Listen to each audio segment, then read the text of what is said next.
Pokemon Masters, Birdkeeper Toby here. Recently, I've been playing Pokemon Sun and Moon and traversing the world of Alola, and there are loads of interesting areas.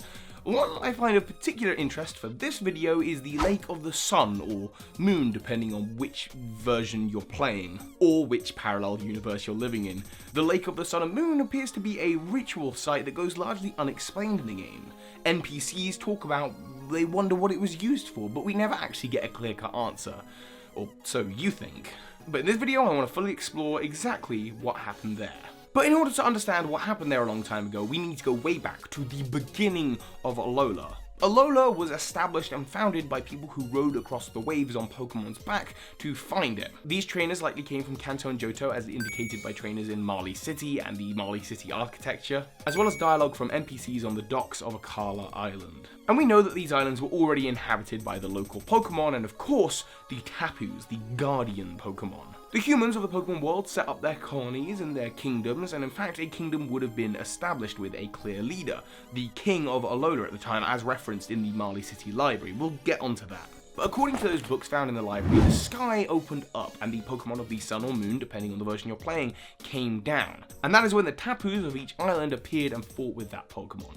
The Tapus lost, but the Pokemon of the Sun or Moon granted the Tapus the power of nature, which would probably be their Z moves. And then there's a very interesting line of text within these books. It says that there was born a fragile heir, and it's the Tapu's job to guide them.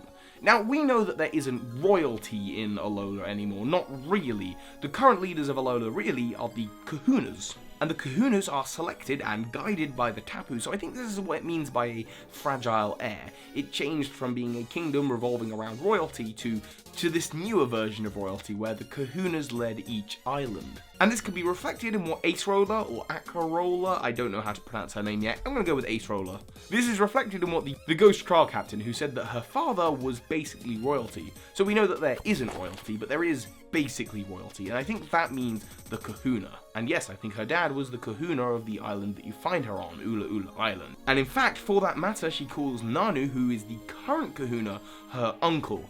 This is a disputed point, because in the Pokemon Sun and Moon official guide it says that Nanu is referred to as uncle, but in the same way that people refer to people in Alola as cousin. It's kind of more of a term of endearment, a term of knowing each other. But then again, the Pokemon official guides have been wrong about a few things before, so I'm not sure whether to count it or not within the canon of the game. It doesn't really change this theory though, because the Ghost Trial Captain says that she has to move the books to stop them from being ruined.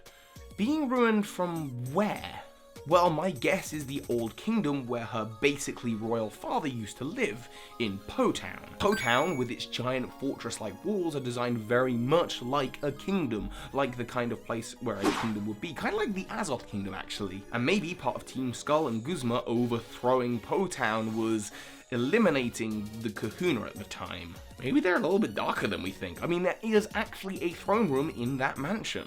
So why is this important? What's it actually got to do with the Lake of the Sun or the Moon? Well, all of these things, the Ghost Trial Captain and Potown and the Marley City Library and the texts that talk about the ancient history of Alola, which why would the Ghost Trial Captain even have unless it was relevant to like her family? All of these things are on the same island, Ula Ula Island. And that island is the island where you find the Lake of the Sun or the Moon. And there is one other connection people have made, and that is the connection between the Ghost Trial Captain and the psychic gym leader from Kalos, Olympia. For the most part, it's purely aesthetic, but I did mention in a previous video about Olympia having a relation to Lunala, and it's possible if she's part of this family of Alolan near-royalty royals, a family who respects the history of Alolan culture, hence why they're keeping hold of these books and trying to make them, keep them safe, that she's part of a tribe that worships Lunala, which is exactly what I speculated about in that video.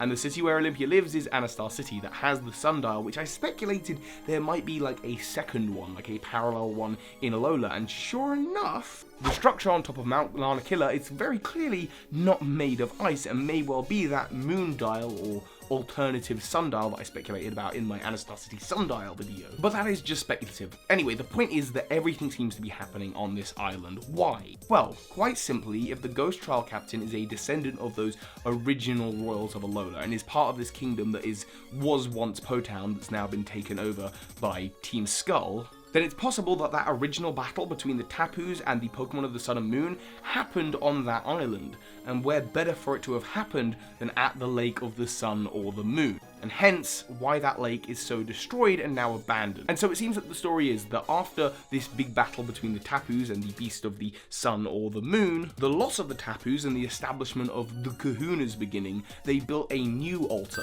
the altar of the Sun or the Moon, away from civilization on the other side of the vast Pony Canyon. And that is where the great trainers of Alola and the Kahunas go to worship Solgaleo and Lunala, away from the original site where the sky first opened up and Solgaleo or Lunala appeared. And one final bit of evidence for that is that in the post-game, if you want to get yourself a second Cosmog, you have to go to a parallel dimension to get one from the Lake of the Sun or Moon. You probably can't get it from your own because it's the one that's already appeared, it's the one that's with you. The one from the history books in the Marley City Library. Well, what do you think about this Pokemon theory? You're gonna have to let me know in those comments, and also, this is the first Pokemon theory of the year. I'm pretty happy with it. What do you think? So hi, Pokemon Masters. A thank you to my Patreon supporters of the month, and a big special thank you to the big supporters of the month, those being Victor Casado and John D. Gottlich.